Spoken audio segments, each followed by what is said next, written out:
నాయకులా నేను ఒకటే విజ్ఞప్తి చేస్తున్నా. తెలంగాణ ప్రజల తరఫున 10 ఏళ్ళు ముఖ్యమంత్రిగా ఉండి ప్రజాస్వామ్యంలో ప్రజలు మార్పు కోరుకున్నారు. కాంగ్రెస్ పార్టీ ప్రభుత్వానికి అధికారం ఇచ్చిండ్రు. దానికి వాళ్ళు ఇచ్చిన తీర్పుని స్వాగతిస్తూ అసెంబ్లీకి రావడం ప్రతిపక్ష నాయకుని బాధ్యత. నేను గౌరవ కేసీఆర్ గారిని వచ్చి ఈ ప్రభుత్వం చేసే మంచి పనులు కానీ, ఈ ప్రభుత్వం ఇంకేమైనా మార్పులు చేసుకోవాలన్నా, ఇంకేమైనా సలహాలు సూచనలు ఇస్తే తప్పకుండా నిజంగా ఆయన సూచనలు కరెక్ట్ ఉండి మేము చేసే పనులు ఏమైనా తప్పుంటే మార్చుకునే అవకాశం ఉంటుంది. కానీ ప్రతిపక్ష నాయకుడు అసెంబ్లీకే రాకుండా వచ్చి ఒక నిమిషం కూర్చొని నేషనల్ యాంథమ్ కాకముందే గవర్నర్ ప్రసంగం మన వచ్చినప్పుడు నేషనల్ యాంథమ్ కాకముందు వెళ్ళిపోయాడు. ఎమ్మడే సంతాపం వ్యక్తం చేసిన వరకు కూడా ఉండలేదు. వచ్చిండు, నేషనల్ యాంథమ్ అయింది. ఆ తర్వాత చనిపోయిన సభ్యులకు సంతాపం వ్యక్తం కాకుండా వెళ్ళిపోయాడు. నేను ఈసారి కేసీఆర్ ప్రత్యేకంగా నేను ఒక తెలంగాణ ఉద్యమకారునిగా నేను మన మంత్రి పదవి వదిలిపెట్టుకొని కొండా లక్ష్మణ్ బాబూజీ తర్వాత మళ్ళీ రెండవ వ్యక్తి 3 సంవత్సరాల పదవి కాలం ఉండి కూడా పిల్లలు చనిపోతుంటే మా పార్టీ మీద ఒత్తిడి తేవడాలి, మా నాయకురాలకు తెలియజేయాలంటే పోయి ఆమె దగ్గర కలిసి అక్కడున్న పెద్దలని సోనియా గాంధీ గారిని కలిసి మీరు అనౌన్స్ చేసిండ్రు శ్రీకృష్ణ కమిటీ ఆలస్యం చేస్తే పిల్లలు చనిపోతున్నారు. ఒక మనిషి చనిపోతే ఈ భగవంతుడు కూడా వాపసు తీసుకురాలేడు, మీరు ఎట్లా ఇస్తా అంటున్నా తొందరగా వేగవంతం చేయని చెప్పి ఆ ఒత్తిడి తేవడానికి మా పార్లమెంట్ సభ్యులు సొంతంగా సస్పెండ్ అయ్యారు. పార్లమెంట్లో అధికార పార్టీ వాళ్ళు ఎప్పుడు సస్పెండ్ గారు. నాలాంటి వారు పదవే వదిలిపెట్టి నేను మళ్ళీ తీసుకోను, తెలంగాణ ఉచితంగా తీసుకుంటే పదవి నాకు అవసరం లేదని చెప్పి నేరుగా గవర్నర్కి ఇచ్చిన. జనరల్గా రాజీనామా అంటే జాతీయ పార్టీలలో కానీ రీజనల్ పార్టీల్లో కానీ ముఖ్యమంత్రికి ఇస్తే ముఖ్యమంత్రి గవర్నర్ గారికి రికమెండ్ చేస్తారు రాజీనామా ఆమోదించామని. నేను ఒక తెలంగాణ వాదిగా రిక్వెస్ట్ చేస్తున్నా, మీరు రండి అసెంబ్లీకి. మీరు పక్క రాష్ట్రం ఆంధ్రాలో వాళ్ళకు 11 సీట్లే వచ్చి వాళ్ళకు ప్రతిపక్ష హోదా అడిగినా ఇస్తలేరంటే రాజ్యాంగం ప్రకారం 10% రావాలి కాబట్టి వాళ్ళు ఇస్తలేరు, అది వేరే విషయం.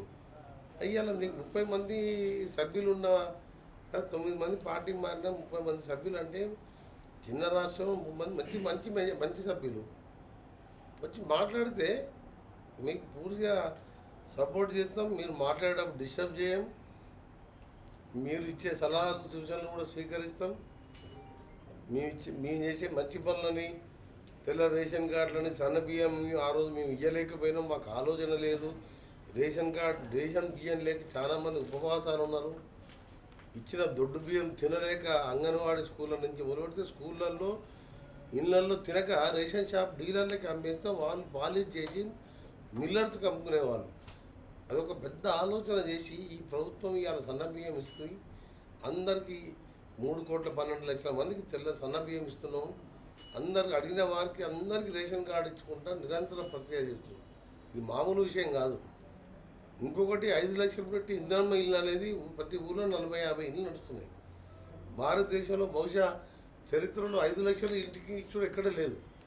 ప్రైమ్ మినిస్టర్ ఆవాస్ యోజన ఇండ్లు ఇస్తారు 1,75,000. ఏదైనా రాష్ట్రం ఇచ్చిన 1,00,000 సాయం చేస్తారు. కంప్లీట్గా 5 లక్షల ఇల్లు ఇచ్చి ప్రతి ఊళ్ళో ఇల్లు కడుతుంటే ఎంత సంతోషం అనిపిస్తుంది అంటే, పేదవాడు ఇలా కరెంట్ బిల్లు ఉచితంగా వాడుకొని 5,50,000 ఇళ్లకు నెలకు సంవత్సరం 5,000 కోట్లు ఇలా మేము ట్రాన్స్కోకు ప్రభుత్వం చెల్లించింది.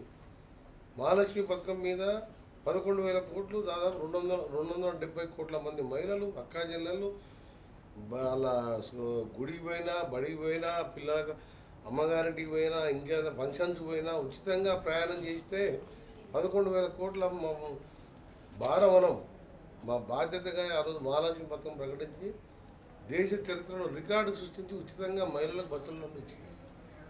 ఇవన్నీ మేము చేయలేకపోయినా మీరు చేస్తుండ్రు. ఇంకా ఇది రైతు బంధు కొంత తొందరగా చేయండి, ఇంకేమైనా చేయండి.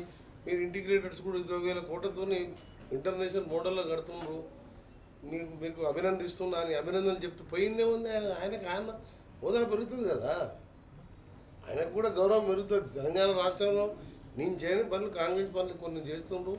మూసీ లాంటి నరక కుప్పంలో విషయంలో మేము బతుకుతున్నాం. నల్గొండలో ఎంతమంది చనిపోతున్నారు లెక్కలు లేవు. ఏ ఊరికి పోయినా ఇప్పటికీ దగ్గర మిషన్ భగీరథ లేదు, నీళ్ళు లేవు. ఆ నీళ్ళు మిక్స్ అవుతాయి.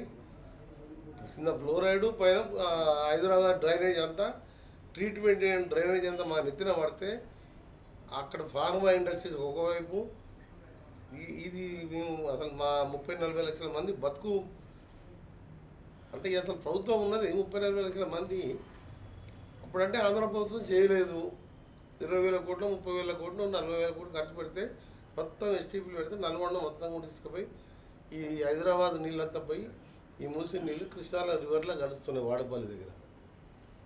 అనంతగిరిలో స్టార్ట్ అయ్యి అక్కడ పోయేది నిజాం కాలంలో అది ఇరిగేషన్ ప్రాజెక్టు 150,000 ఎకరాలకు దాదాపు రంగారెడ్డి, హైదరాబాద్, నల్గొండ కొన్ని జిల్లాలకు తాగునీటి ప్రాజెక్టు. అలాంటిది అట్లా అయిపోతుంటే చేస్తుంటే దాని మీద మళ్ళీ ఇవాళ కేటీఆర్ ప్రజెంటేషన్ ఇచ్చి దాని మీద మాట్లాడుకుంటుంటే నవ్వు వస్తుంది, ఏడుపు వస్తుంది నాకు. మరి మా జిల్లాకి ఏదో మంచి రోజులు వస్తున్నాయిరా. నేను ఫ్లోరైడ్ కోసం ఆ రోజు 11 రోజులు దీక్ష చేస్తే కోదండరాం మన జయశంకర్ గారు వరంగల్కి వెళ్ళి బస్సులో వచ్చి నాకు 6 రోజులు నాకు మద్దతు తెలిపింది. ఏ శాసనసభ్యుడు ఎప్పుడు కూడా ఫ్లోరైడ్ గురించి ప్రపంచానికి తెలిసే విధంగా లక్షల మంది వచ్చారు. ఎందుకంటే మా దగ్గర నీళ్లు తాగాలంటే ఇక్కడ మీరు నల్గొండ రిపోర్టర్లు ఉన్నారు. ఆ కాలంలో ఉన్న మీ రిపోర్టర్లు మీ తల్లిదండ్రులు అడగాలి. నోట్లో పెట్టుకుంటూ మొత్తం ఉప్పు కాదు విషయం తాగినట్టే.